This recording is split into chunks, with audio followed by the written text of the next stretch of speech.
It's your Roxy on this mic with King Kekai. Hey B, bring the ish right back for me. Come on.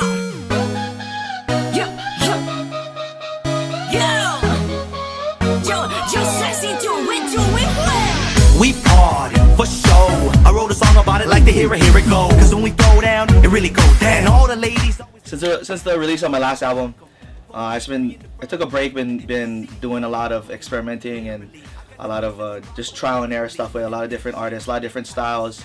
My older album was more along the lines of like it was island reggae music with rapping over it, as opposed to like you hear like a Rebel Soldiers or a Nesian 9 where they got reggae music with singing over it. So I kind of tried more some regular hip hop stuff, some EDM stuff, and just kind of fusing all of them. I was actually working with a couple rock bands too, producing and just doing vocals. And the new album that's coming out has a little bit of all of that put together, and hopefully that'll carry over and people can see, the journey that I kind of took along the way. On this album, I obviously took my time. My last release was 6 years ago, so I took my time. I wanted to work with and collaborate with as many local artists and a couple of national artists that I enjoyed their music and were also willing to work with me.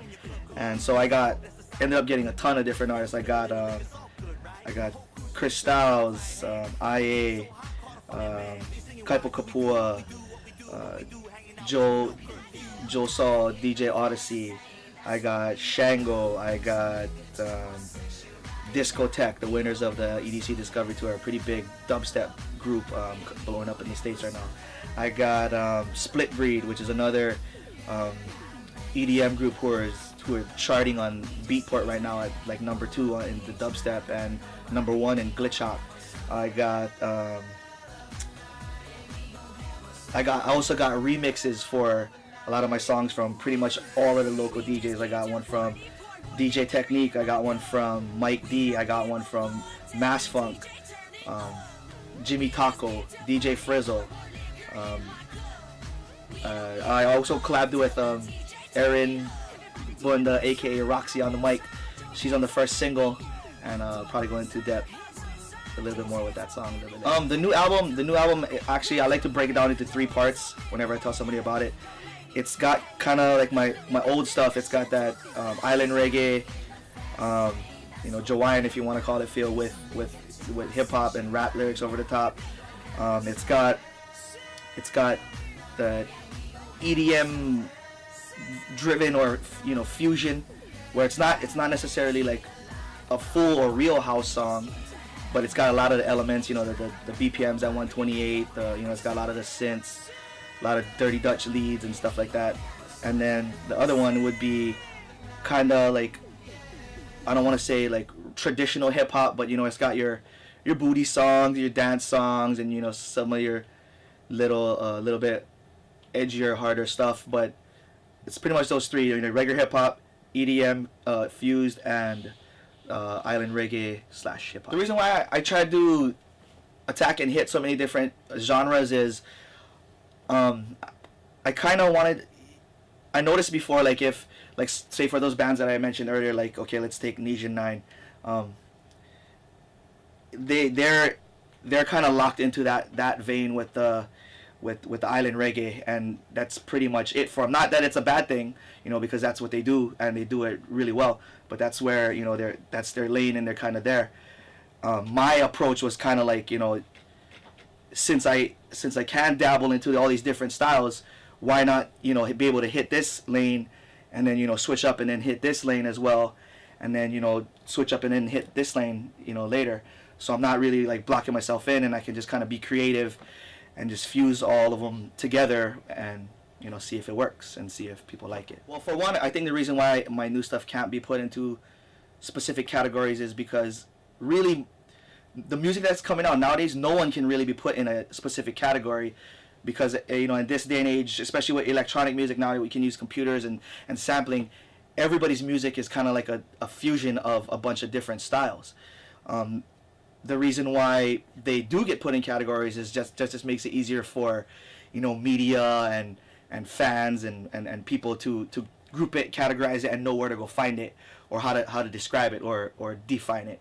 The reason why I don't think my stuff in particular can't be is because I take little I try to take little things from each genre and mix them together. Like in the track that I do with Roxy, it's based around a pop song. It's got similar chord progressions to like a Kesha song or something like that, but the tempo is at at like a EDM tempo, and the synth and the leads are dirty Dutch and electro house leads, and that's kind of you can't really categorize that song as like a dirty Dutch song or a house song, but it's kind of got like a fusion of all of them put together, so it'd be hard to kind of define them all as so.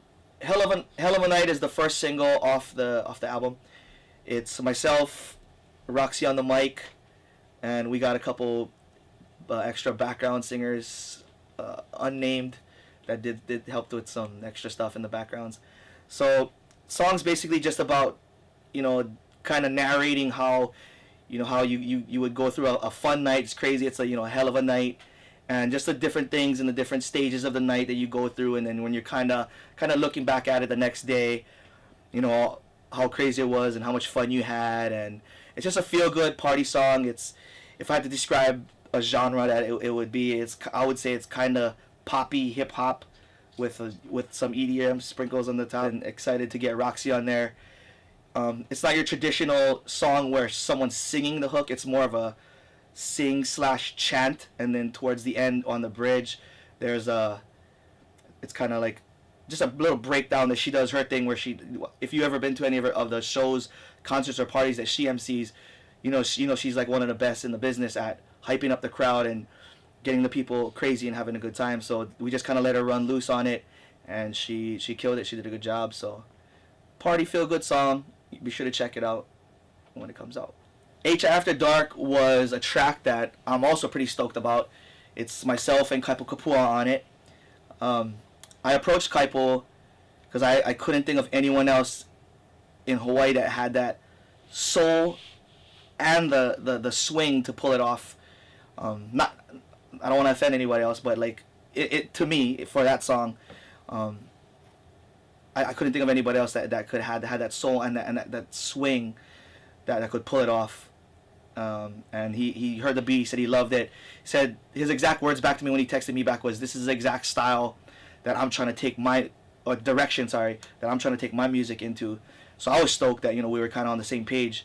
And then he came to my house, my little pre-production studio at my house, and he basically, it's a funny story because he came and he didn't have he came with his backpack and he had a pad and he didn't have anything to write with. And I don't write my lyrics down. I use a computer. I just type it out. Kind of nerdy, whatever. So he came and all he had was crayons in his backpack because he had his kid earlier that day. So he wrote his lyrics out in crayon in his notepad, and we just knocked it out really quick. And it took maybe about an hour for the whole song to be written, and we just laid it down. I got some help from Ikona Ravi, excellent bass player for our local band Aipohaku. Helped with the bass, really funky bass line, kind of groovy, and yeah, good song. Check it out. So, Island Girl is a song that I did with Joe Saw, DJ Odyssey. Joseph Soul is his singer name. I don't know what his softball name is, but I'm sure he has one too. But so basically, the story about that song is, I was working with this group. They were like these younger rappers, and they were kind of trying to do the same thing I did, where they were rapping over island beats, and they had this one song, and if they were kind of like, or not a song, but they had this idea for the song. They couldn't really come up with anything for it, so I was like, I just wrote something out to it. They ended up falling apart.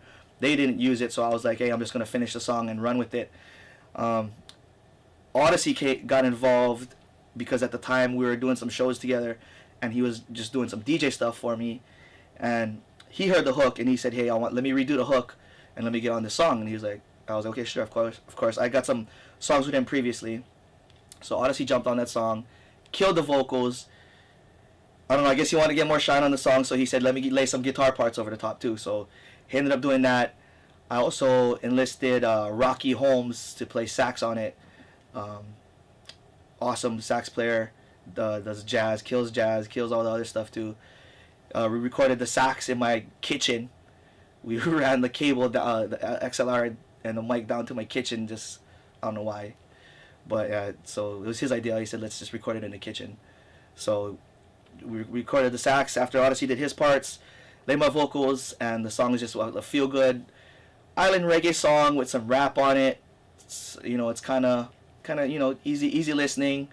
Talking about your the beautiful local island girls out there who can play the role between this girl, like I said in the song. She can hooky kalo in your taro patch. She can pull taro with you, but then she can also put on a nice dress and go to dinner with you. So that was just a song going out to those kind of girls that we got in Hawaii.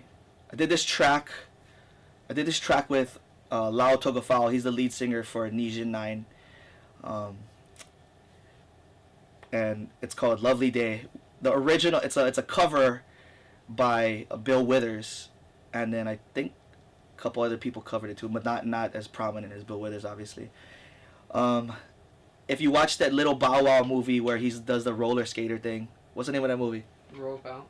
Yeah, Roll Bounce. I don't know why DJ Mass Funk knows it's called Roll Bounce, but he knew it was called Roll Bounce. So anyway, if you watch that movie, it's at the beginning of the movie when they're doing this like montage of him getting ready to go roller skate. So I've heard. I haven't seen the movie, but that's what they told me. Mass Funk's seen the movie. So it's at the beginning of that movie, and Lau told me he's seen it. He said it's an awesome song, so let's do it. Let's kind of recreate it where the song's just basically talking about like a lovely day. You're barbecuing and hanging out with some friends. So he was like, let's do it, but put a twist to it and do it where like we're in Hawaii, we're at the beach, and you're barbecuing and hanging out, and little kids are running around and all this stuff. So I was like, cool. I was working with Thompson from the Typical Hawaiians at the time, and he laid some slack key and some other guitar parts over the top to give it like accentuate the island side of it. Just so happened that at the time, Troy Fernandez, who is the ukulele player from the Ka'au Crater Boys, legendary ukulele player, pretty much made his own genre or subgenre of ukulele style picking. Back in the day when I was growing up, every little kid learned surf and all these little ukulele songs that he made popular, or the Ka'au Crater Boys, but he was the lead ukulele player. Anyway, when we were recording the song with Thompson, he was coming out of a session. He heard it and actually said that he would like to get on it and help, which is awesome because I was kind of like thrown back that somebody from the older generation had no clue who I was, was willing to just jump on the song and help out and contribute to to some newer stuff and a new direction of his music and island music. I'd like to think it was because he thought the song was good, but could be a bunch of different things, but it was an honor definitely to work with him and somebody that I looked up to growing up as a kid. I want to say thanks to everyone that helped on the album. I mean, I won't go and list every single person because if you saw the other interviews, you'll see, there's tons of different people that contributed little things. You know who you are, and if I'm thanking you, I'm pretty sure I thanked you in person anyway. But I just want to say thank you, one big mahalo nui to everybody that helped and everybody that contributed. Especially the guys that helped me with the recording and the mixing, taking my stuff to another level and making it possible for me to compete, at the national level and, and even higher, when this stuff gets released on Beatport and obviously iTunes and all the other stuff, but, and on the international outlets as well. So, I want to say thanks to all those guys, especially the Blue Planet guys. We're out here in their studio. It's top-notch, world-class studio. You ever need some stuff done, recorded, obviously come check these guys out. But yeah, definitely thank you to everybody that helped, especially on the musical side and the creative side. Mahalo.